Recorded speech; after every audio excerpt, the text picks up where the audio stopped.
Thank you for tuning in to On Fire TV.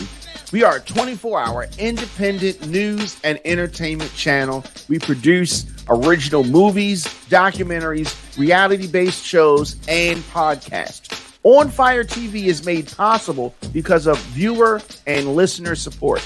Go to onfire-tv.com to become an On Fire Plus member. Your dollars and your support have kept us going, and we are just getting started.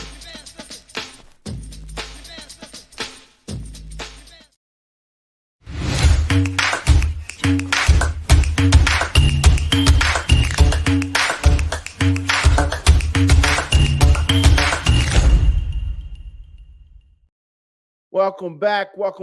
You man, Diamond K in here, of course. The Diamond K Show on fire-tv.com, on fire-tv.com. Thank you for joining me. Thank you for tuning in.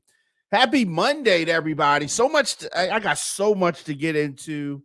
And, we're going to start right here in Baltimore.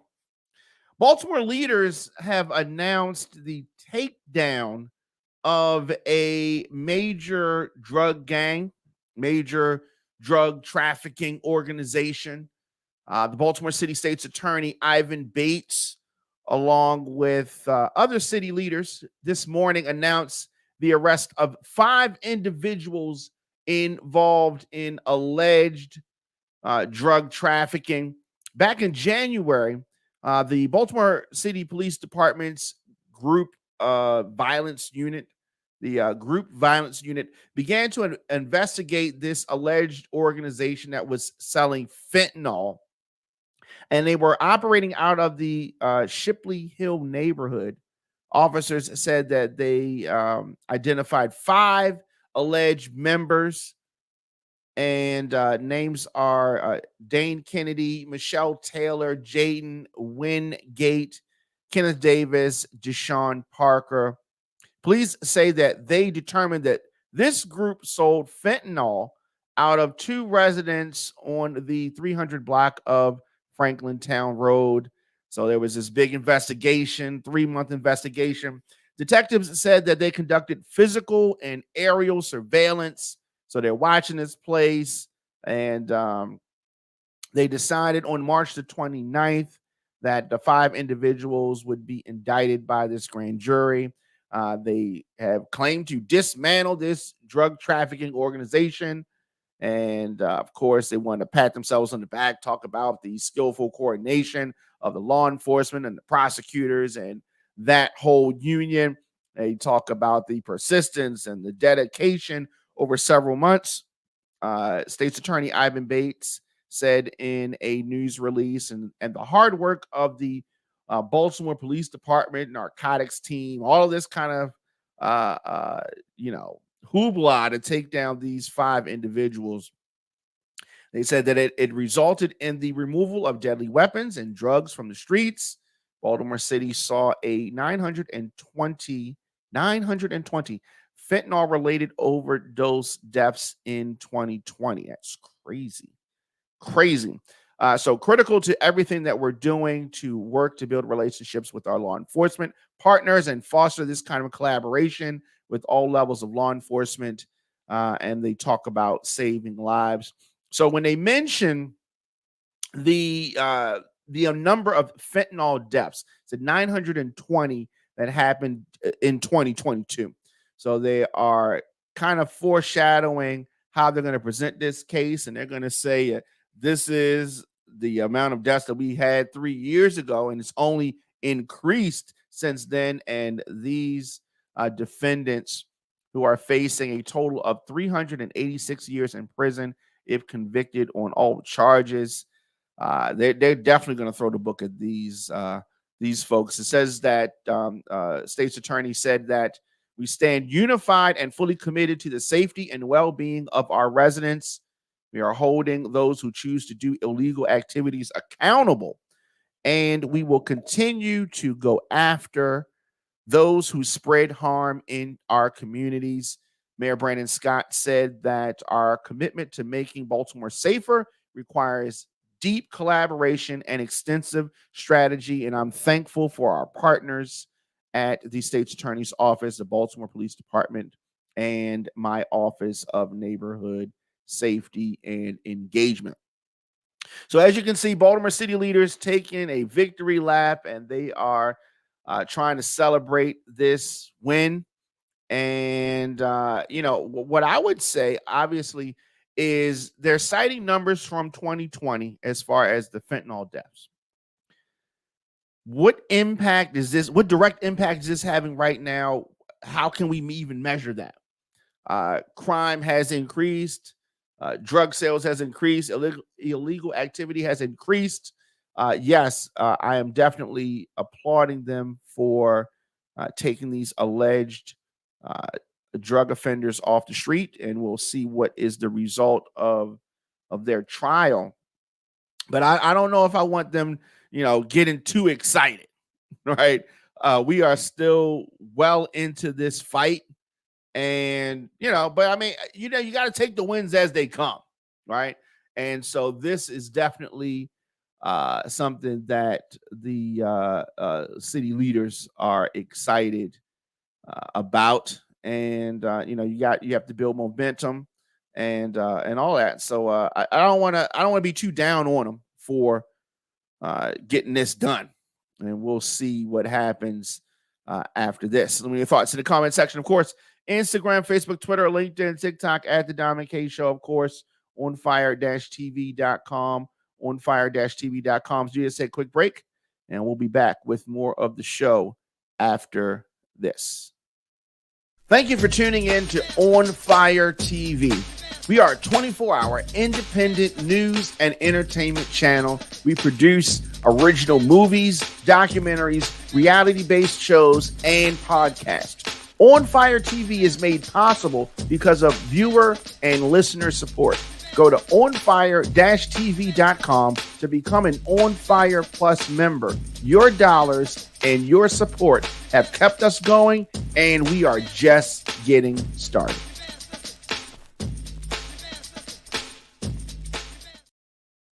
Welcome back.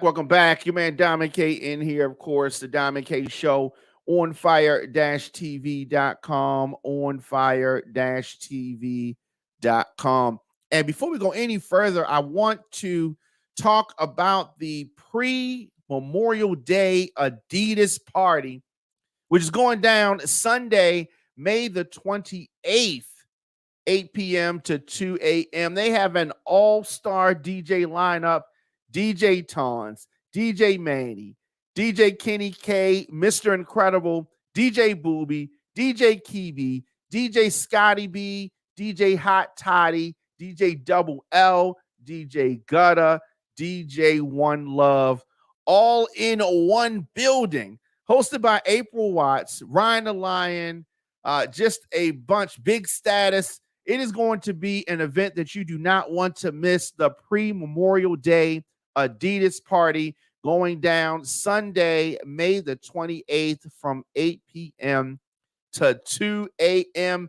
at the Patapsco Arena, 3301 Annapolis Road. As I said, the Patapsco Arena, tickets are available right now. Ticket locations, DTLR, M&K Music, Security Mall, Silver Star Restaurant, a whole bunch of spots. Marshall's Music, you can get them from Sean Marshall. Tickets, you got to have tickets to get into this event. No ticket, no entry. Tickets are $30. Tables $300. As I said, the pre-Memorial Day Adidas party. It is going to be an indoor-outdoor event brought to you by Terry T and Sean Marshall. It's going to be fun. Now, this is for the grown folks, right? All the youngsters, this is not your party. This is a grown folks extravaganza. And of course, On Fire TV is going to be streaming live from this event. It's going to be a whole lot of fun. As I said, it goes down Sunday, May the 28th, the pre-Memorial Day Adidas party. Get your tickets right now. Patapsco Arena is going down. You got to have a ticket to get in.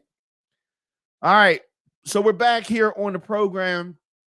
And, there's been a lot of talk about it. A lot of talk about Freaknik. For those of a certain age, you remember Freaknik. You know what it was. So Jermaine Dupri has been clearing up some of the rumors about this Freaknik documentary. It's coming on Hulu. And of course, the news has surfaced that, this was the rumors that 5 prominent women were trying to sue Hulu, trying to take them to court to stop this Freaknik documentary from airing on the platform. Since then, it has been revealed that Jermaine Dupri is one of the folks behind this documentary. And Dupri has addressed the backlash and some of the viral news surrounding this release. First of all, I'm excited about this. I was unable to go to Freaknik. I would have loved to have gone, but I was definitely not able to go, too young to go. I would have loved to have been there. I know some people that were there, and this documentary is definitely going to give folks a glimpse. Now, of course, I was around mixing in clubs, working in record stores. The 90s were crazy. It was wild. It was loose. So I'm definitely looking forward to seeing this documentary. Now, Jermaine Dupri recently was on the Tamron Hall show, and he was talking about Freaknik, which is the official title, is Freaknik, the Wildest Party Never Told, this documentary. And he was speaking about people being concerned about their past possibly being shown. I mean, it is what it is. The cameras were there. You did whatever. I mean, it's going to come out, right? So Jermaine Dupri said that I want to say this to all of the people out there. My vision of Freaknik is really a story about the South and Atlanta. It's really not a story about what everybody keeps talking about. Now, Jermaine Dupri, of course, a legendary producer, and I've said it many times on the show that Jermaine Dupri is my favorite producer. Okay. But anyway, Jermaine Dupri continued and says that I don't like that part, talking about the negative side of, just the what people are saying about this upcoming documentary, the negative side of it, or the potential negative side of it. He says he doesn't like that part. He said that he feels that it's a bit disrespectful because essentially Jermaine Dupri is trying to tell the story of Atlanta. He's somebody that really holds down Atlanta. And the years that I've lived there, and even before I lived in Atlanta, just watching him, he wasn't the only one, obviously, but he definitely wore his Atlanta pin. Right? He wore his Atlanta hat. I mean, song "Welcome to Atlanta" so much more. But anyway, he really is drawing a line from the Freaknik to where Atlanta has grown to be the place that it is today. People came to Atlanta through Freaknik. A lot of folks stayed after that. And, it's definitely one of the ways that Atlanta has become this multicultural, multi-city place. I've often talked about it on this show that I was invited to go live in Atlanta many years before I actually did. Frank Ski kind of put the bug in my ear, but I wasn't ready to go in 1998 to Atlanta. I did not go to Atlanta until 04. I did not move to Atlanta until 04. And here's how it happened. And I can understand how it happened for folks that went to Freaknik. I went to Atlanta. I went to a birthday party. I went to Atlanta for a birthday party for Frank Ski later on. And it was just like, wow, this is crazy. And he had already been there for a few years. So, but Freaknik wasn't as wild as the parties that I went to. But I'm just saying, you go down there and you get exposed to a different type of energy. The people are nicer. And I'm talking about my experience was in 04. Freaknik was in the 90s. But yeah, I can see how, if you got a certain kind of mindset and you live a certain place, you're like, wait a minute, I'm doing all this at home. I'm gonna come down here and bring some of this hustle and this energy down here. And that's how it can happen. But Freaknik definitely played a big part during that period. And Dupri definitely concluded by saying that he can't say that you're not going to see Freakin' in the movie. You're definitely going to see that. I mean, it's called Freaknik, and that's what it is. But I am looking forward to seeing this Freaknik documentary. There's been so much talk about it. So much hype about it, and we're going to get to see it real soon. Don't know when it's coming out, but I'm sure it's going to be, probably by the summer. Definitely going to be coming soon.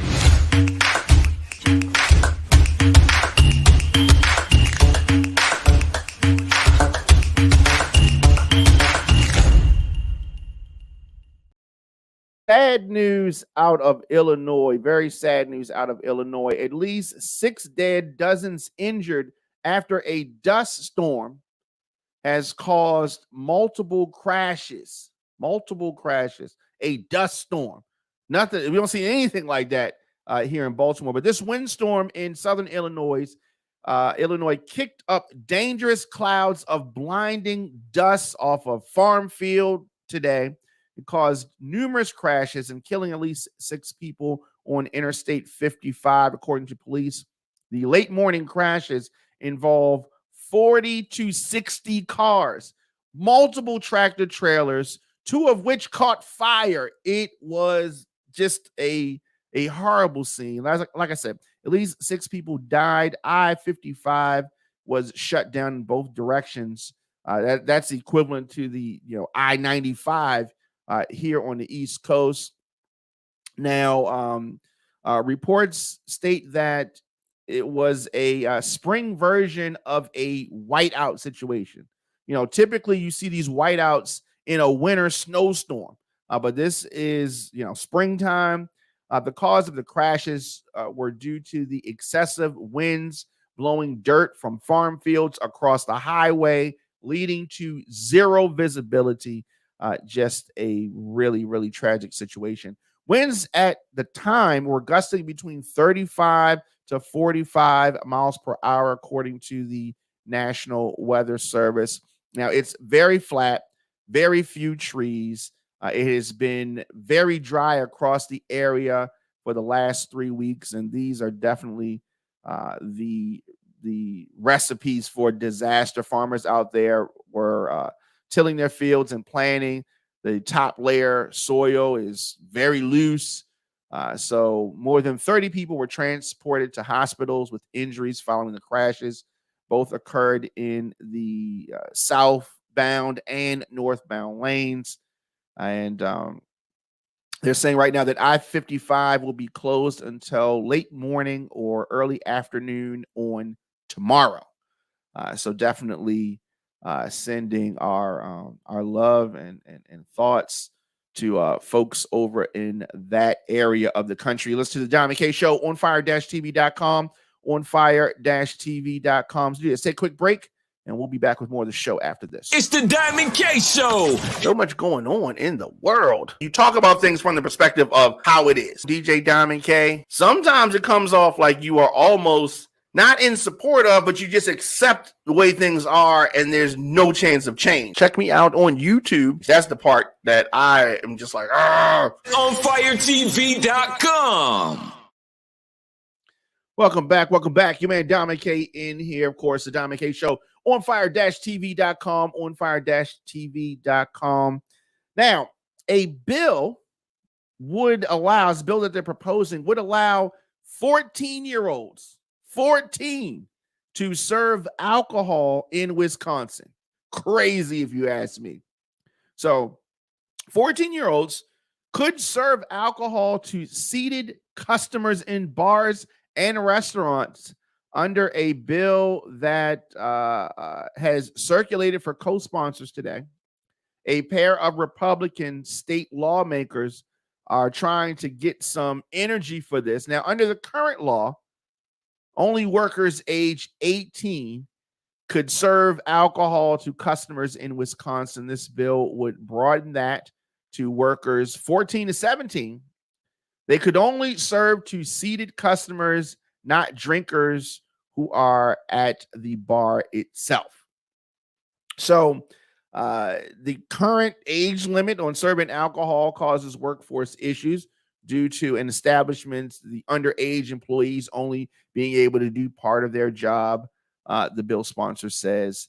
And so, they're trying to get creative, get some creative, simple solutions to the state workforce shortage They have a problem, obviously, in the food and beverage industry. So the bill requires licensed operator of the bar or the restaurant to be on premises and supervising. Although no one under the age of 21 can legally drink, those under 21, including minors of any age in Wisconsin, can drink in bars and restaurants if they are with their parents. Imagine that. Now, if this proposal passes, Wisconsin would have the lowest age limit for workers allowed to serve alcohol. The lowest. Now, the measure is a long way from becoming law. It must pass the Senate and Assembly, both controlled by Republicans, and be signed by the Democratic governor, Tony Evers.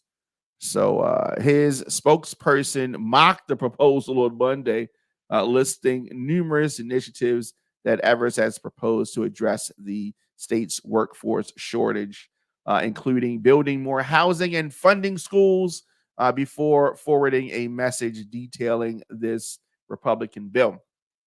So do you think that 14 years old is too young to serve alcohol, even if they're seated at a restaurant, even if they're at a table? Is that too young? Yes, it is too young. It is too young, but very clever. Nice try. I don't think it's going to happen. And it definitely shouldn't happen here in Baltimore, and it shouldn't happen in Atlanta, and wherever you're living at, shouldn't happen there. But look, what do I know, right? Let me know your thoughts in the comment section. Of course, Instagram, Facebook, Twitter, LinkedIn, TikTok, at The Diamond K Show. Of course, onfire-tv.com, onfire-tv.com. Quick break, and we'll be back right after this. Thank you for tuning in to On Fire TV. We are a 24-hour independent news and entertainment channel. We produce original movies, documentaries, reality-based shows, and podcasts. On Fire TV is made possible because of viewer and listener support. Go to onfire-tv.com to become an On Fire Plus member. Your dollars and your support have kept us going, and we are just getting started.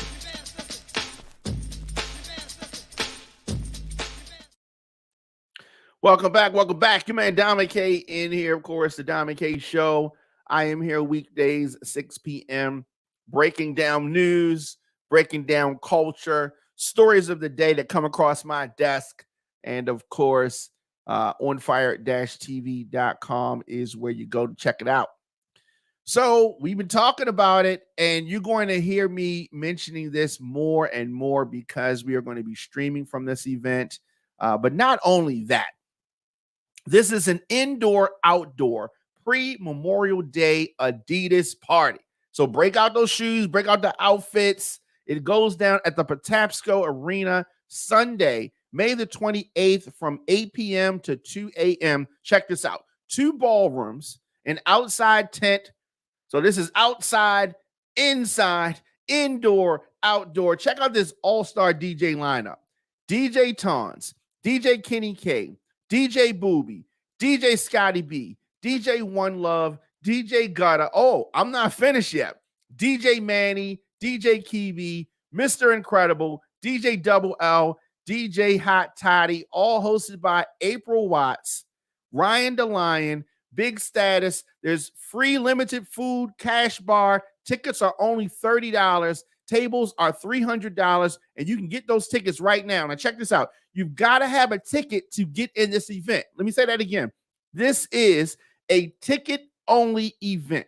So you got to get those tickets. DTLR, MNK Music Warehouse Security Mall, Silver Star Restaurant, 801 Bonaparte, their Cash App at Terry T Productions, Zelle 443-953-1966, Terry T Productions, 443-953-1966.